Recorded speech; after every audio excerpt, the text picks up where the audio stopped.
welcome or welcome back to my channel. Today I'm going to be doing my February wrap up.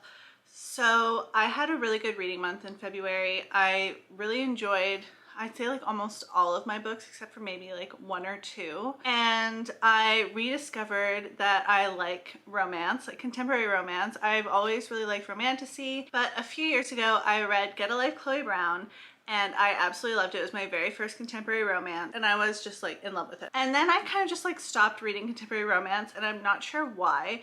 I've read a couple here and there since then, but like nothing major. Like I read Beach Read by Emily Henry like a while ago and I loved it. And I own Happy Place and Book Lovers, but like I hadn't read them and I'm not sure why. Anyway, so yeah, so February, I had a really good reading month. I'm really excited to just kind of share with you guys what I read. Okay, so starting off the month of February strong, I read Crescent City 3, House of Flame and Shadow. I absolutely loved this book. There was obviously, you know, some like faults and flaws, but a book can't be like perfection just because you've been anticipating it for a while. So I really loved it. Yeah, I don't know. Crescent City isn't my favorite of the three Sarah J Maas series, but I still really like it. It's just very different, but like in a good way. It definitely like lived up to my expectations, I would say. Oh, and I gave this one 5 stars, obviously. I'm gonna be checking my Goodreads on my phone, so just kind of like excuse that. So right after Crescent City 3, I read the 4th and newest Finlay Donovan, which is Finlay Donovan Rolls the Dice. And this one I gave 2.75 stars. So I loved Finlay Donovan number 1. I absolutely adored it. Number 2, even, I really enjoyed it. Number 3, I was like, okay, this is a bit much. The novella was like cool because it was from Vero's point of view and we kind of saw her backstory. And then with this one, I was like, okay, this is just, I can't handle this anymore. And it wasn't even just that it was ridiculous. It was just like, this is so unnecessary and we just didn't need it. It should have been a trilogy or even a duology with the novella in between, in my opinion. I don't know, I just really didn't like this one. If you don't know the Finlay Donovan series, this is the first one. And basically we have Finlay Donovan, who's our main character, and she's an author. One day she's meeting with her editor or her agent at a Panera and she's overheard talking about her next thriller synopsis with the agent, I believe. And the woman that overhears her gets the wrong impression and thinks that she like murderer for like hire, and she wants to hire her to murder her husband. So then it kind of just like goes from there. It's totally wild. It's totally, you know, like unhinged, but in the best way. Like these characters are so lovable, so funny, and I loved this one. And yeah, I don't know, I think it's just too much of a good thing in this case. I just wasn't in love with the newest one. The next one I read is First Lie Wins, and this one I gave 3.75 stars. This one has been everywhere, and it's basically, we have our main character Evie, and she lives in a small southern town, and basically it comes to light that like very quickly that Evie isn't actually her real identity, and she works for someone as like a con woman, I guess, and she's kind of just like assigned marks over the years, and she just goes and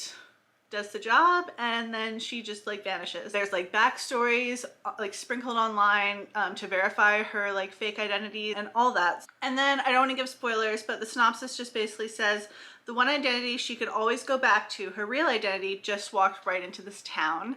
And when that moment happens in the book, you're just like, oh my god, what's happening? And it's pretty early on and it just kind of unravels from there. I really liked it and I gave it 3.75 stars. Okay, so the next one I read for my book club, and it was The 7-Year Slip, and I gave this one 5 stars. I absolutely was obsessed with this one, and I did not see that coming at all because this one does have magical realism, but it is primarily like a contemporary romance, I would say. We have our main character Clementine, and she is living in her recently deceased aunt's apartment. And one day Clementine returns home to this apartment and there's a strange man there, and all the furniture is as if her aunt is still alive and living there. She's like, what's happening? She realizes at some point that at that time the apartment is 7 years in the past, and she can come and go, but like they can't leave together, and she can't control like when she enters the apartment if it's going to be in the past or if it's going to be in the present. So she's always kind of like left wondering when she comes home. There's just like a brief little blurb where it says,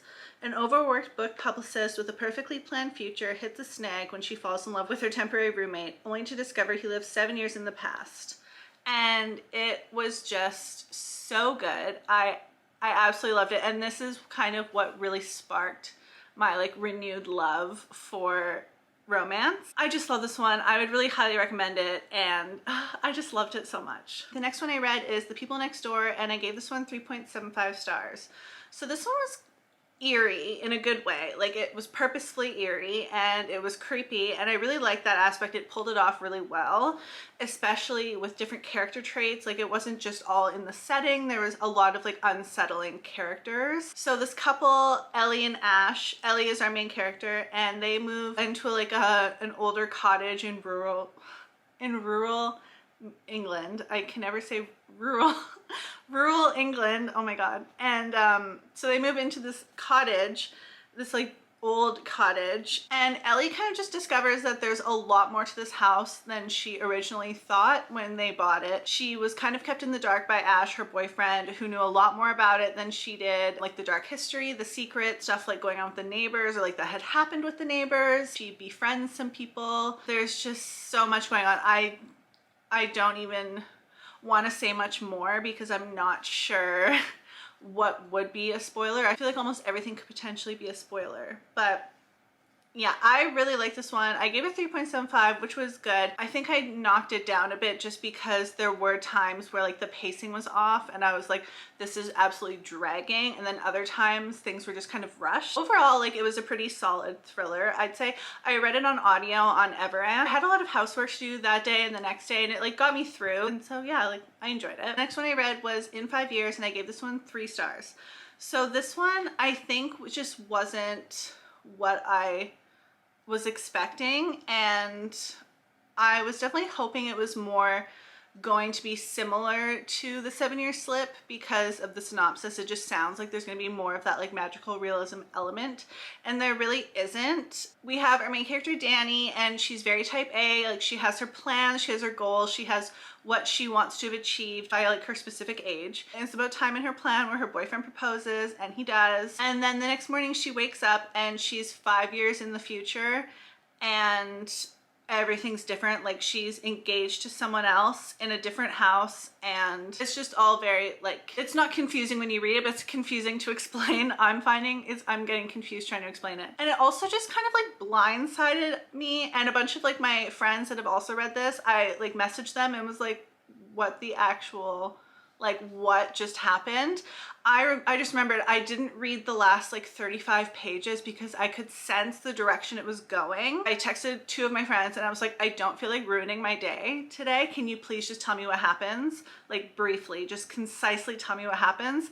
And I'm so glad I didn't finish it. It was just like so out of nowhere, and so I would definitely check like some trigger warnings for this one. Like, I knew when I got to a certain point that like I wouldn't be able to finish it. So I think maybe it was just because I was so blindsided that, yeah, that's why I couldn't finish it. Because normally I don't have troubles with like not finishing because of triggers, but yeah, that one was wild. So that one I gave 3 stars, but I would almost bump it down to like 2.75. No, maybe 3. Yeah, let's just leave it at 3. The next one I read is The Murder After the Night Before, and this one comes out at the end of April. And this is the same author that wrote a book that I read last year that I loved called How to Kill Men and Get Away with It. I loved that book so much. It was just so good. And this one I gave 3.75 stars. So I definitely had high expectations going into this one just because of the book of hers that I read last year. It was this author's debut novel and I absolutely loved it. And so I had really high expectations. And I don't think there's anything necessarily wrong with the book. I think it was just a bit of some things that I didn't like combined with my high expectations. But we have our main character, and she wakes up the next morning after like a night out on the town, and she doesn't remember anything. She doesn't remember anything, and it turns out that her roommate and her best friend is found in their bathroom, like dead. The police are calling it like an accidental death or even like a suicide, I forget. Yeah, so then there's like a lot of stuff that I did not see coming, but in terms of like the direction the book took. I did like the ending a lot. I really, really like the ending. I don't know, there's some stuff in the middle there that it was just kind of odd and like felt kind of out of place, and it felt almost at times like it was a completely different novel in different places. So, but yeah, it was like, it was a fun, like, decent read. So I gave that one 3.75 stars. Okay, so next I have Yours Truly.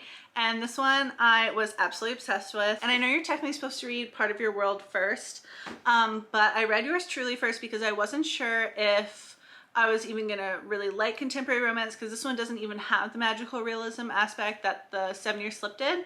So this was more like an experiment, and I went in because there was a few different aspects to this book that I could relate to. One of our main characters was dealing with like a ton of anxiety. There was some other stuff going on that like I have a lot of experience with. And so I just knew that if I was going to give contemporary romance a decent shot, that this would probably be the best one to read next. And it definitely was. I was absolutely obsessed with this. I like will forever cherish this book. I like wrote in this, I highlighted, I made notes. I was just absolutely obsessed with this. And then my friend found out how much I love this one. And so then she's the one that gifted me Part of Your World. And I'm so happy that she did, because I can't wait to read that one. But yes, so Yours Truly, I guess I should explain. So Yours Truly, we have our main character, Brianna and Jacob, and they are both doctors in the same emergency room. Jacob is like new to the emergency room, whereas Brianna is more like a veteran doctor in that ward or emergency room. He has like extreme anxiety, social anxiety, I would say just generalized anxiety disorder. And so he comes across as like very standoffish and like kind of like a jerk. And then Brianna's brother needs a kidney transplant. Jacob gets tested and he's basically a perfect match. And so then she's like, okay, how can I repay the favor? And there's a fake dating trope involved in this. And yeah, so I just absolutely loved it. I loved their dynamic. I loved how she dealt with his anxiety. Like, I absolutely loved that. So I just adored this one. So for another book club, I read Spells for Forgetting, and this one I gave 4.75 stars. And this one I absolutely loved. This one like did not disappoint. I absolutely loved it. The atmosphere, it was just like, it's set on a small island off the coast of Seattle, and it's a very small island, and just even like the environment, like the setting was, the descriptions were beautiful, and it was just perfectly like small town Pacific Northwest. And then throw in some like magical realism elements into there, throw in like an old mystery, throw in some like small town corruption, and this book was just so good. I don't even know why I gave it 4.75 instead of 5. I almost think like I would bump it up to a 5 now, just because if I'm still feeling this way after reading it like a while ago, then, well, not a while ago, but then yeah. But yeah, I highly recommend this one. The next one I read comes out on March 12th, and that one is A Feather So Black. This one is the first in a new series called Fair Folk. I don't know how many are going to be in there, if it's going to be a duology, trilogy, I'm not sure. So this one is like a dark fairy tale retelling of, it's not the Swan Princess, and it's not the Black Swan. It's the Swan something, and I can't remember. Maybe it is the Swan Princess. I don't remember what it is, but there's like curses on these swans, and they're like princesses or like actual like women, and they're cursed. I don't know. I forget what basically this one, I'm just gonna read the back quickly. It says, a changeling marked by magic, a princess bound by a curse, a fey lord with a dark secret, and a kingdom on the brink of war. And this one we have our main character, Fia, and she is a changeling, and she has magic from like the fair folk realm, and she was raised in a kingdom by the queen, I think from like a very, very young age. She's basically, because of her magic, she's kind of like grown up being trained to be a weapon, basically to be used by the queen. She is sent on this kind of quest. She has to complete it, or the queen is basically the queen is like, don't even bother like coming back. Yeah, there's a lot of elements to this. I gave it 4 stars, and I would probably bump it to like 4.25 just because I read it so quickly. I was so captivated. I like did not want to put it down. I was so invested in the characters and where the story was going. Despite how long it is, like I did find it to be a pretty quick read. Like it's very fast paced. I really liked it, and it's gonna drive me crazy that I don't remember what it's kind of like a retelling of or based on. That's gonna drive me crazy. The next one I read is A Fairy Tale Life of Dorothy Gale, and this one I gave 4 stars. Like very, very, very loosely based on The Wizard of Oz. We have our main character Dorothy, and she's in grad school in Kansas. After a scandal at her university that she was involved in, she kind of flees to Dublin to finish her degree at a university there, because she just kind of like needs to get out of that whole situation. And just to keep this brief, I basically just said that there was a ton of character growth with Dorothy, like a ton, and I loved watching that. Like I loved that for her. There was also a ton of character growth with like side characters that we didn't even get their points of view. I really liked that. There was like major found family vibes in this, and I absolutely adored that. And yeah, I really liked it. Next one I read was a super anticipated read for me, and that is Lore of the Wilds, and this one kind of disappointed me. So I gave it 3.25 stars, and it was good. Like, it was okay. 3.25 stars is still like a good rating. It was good. I was just expecting it to be like a lot higher of a rating. We have Lore, and she is a human, and in this land where different creatures and monsters exist, as well as Fae, and Fae are kind of like the highest class. Like they are just ruling everything, especially the humans. Humans are kind of segregated to this very small area, and like the humans as like a society are suffering. They don't have access to magic or anything like that, but all like their whole society is just kind of crumbling. They can't leave the land because it's enchanted surrounding it, so they can't leave, or ends up being taken by the Fae. So then she, you know, meets some people, and there's like a found family vibe, and yeah, it leaves on a major cliffhanger, and I definitely will be reading book 2, like for sure. I did enjoy it. It just wasn't, I just didn't enjoy it as much as I thought I would. The next one I read was At First Bite, and this one I gave 4.25 stars. I absolutely love this one. This book is so cheesy, and just trust me, just like lean into it. Just lean into how cheesy it is, because if you do, I swear it's worth it. It's just so good. There's like quite a few tropes. We have our main character Athena, and she moves to this very small town where her fiance lives, and it opens up with them attending their engagement party. This engagement party, she overhears her fiance's brother basically telling him like he needs to break up with her. She's only gonna bring him down. She's not worth it, and she's not good enough for him, and all that kind of stuff. So her fiance does break up with her because of that.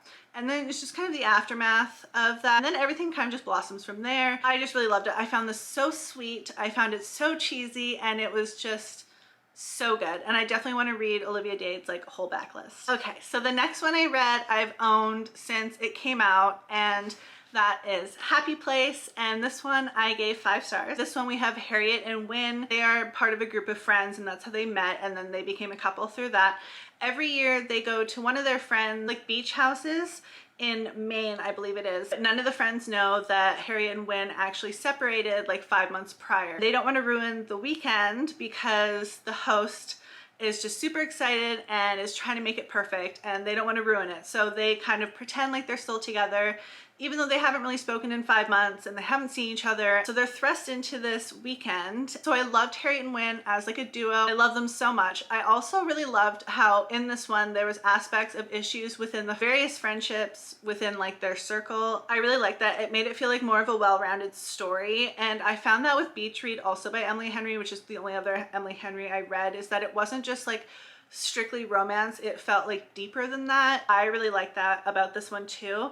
Beach Read is still my favorite over this one, but I still really like this one, and I gave it 5 stars. So the next one I read is Compass and Blade, and this one just recently came out, and I really enjoyed it. It's a very quick, fast-paced YA fantasy. This one is about Mira, and she lives on a small island. She is one of the 7 who swim out to shipwrecked ships. They kind of loot it for like whatever they were taking to sell. So they'll like take stuff off the ship, and then there's like a whole lot of stuff that goes down. It's not very long, so I don't want to say too much, just because with a short fantasy book like this, like the more you say, the more you're giving away.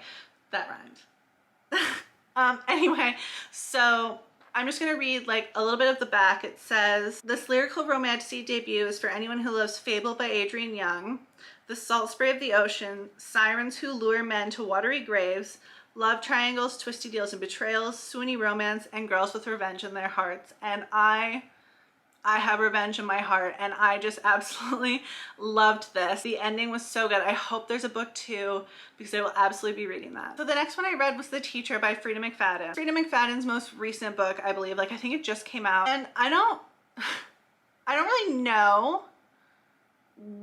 Like, there's people understandably have issues with it, because a large part of plot is based on the fact that there's a teacher in a high school who has a relationship with a 16-year-old student. Like, that part, you know, icky. No one likes that.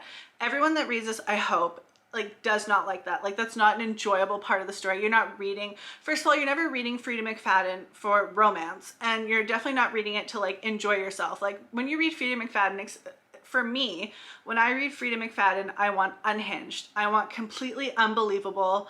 I want absolute like gasp moments, and I gasped in this. One time I like audibly gasped. I was just like, oh my god. This one I would give like 4 stars, but like a 4 stars like what the fuck though, you know what I mean? Like definitely 4 stars because of the thriller elements, but also like 4 stars like what the fuck kind of thing, but not even just related to the student-teacher romance, which wasn't shown on page in length.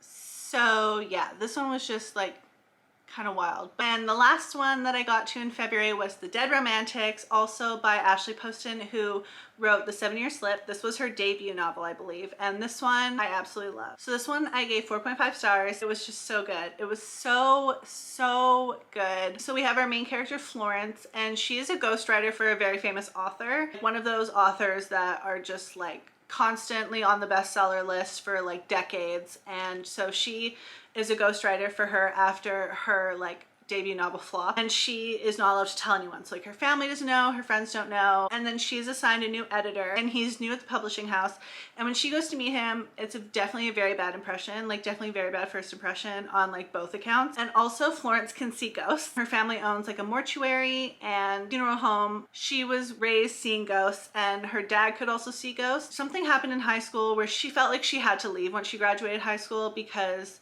she was just disliked so much because of something that happened, and she has to return home because her dad suddenly passes away from, I believe, a heart attack, and she hasn't returned home in the 10 years since she left. She's seen her family, like they've come to visit her in New York, but they're not really close anymore, and she hasn't returned home in a decade, and now she's going home to this hometown where she is like infamous. And when she's back at home, a ghost appears, and she's very surprised to see him, and it's not her dad, and she has no idea why she's seeing him and why he's there. We just kind of explore the story through that. So lovely. I love it so much.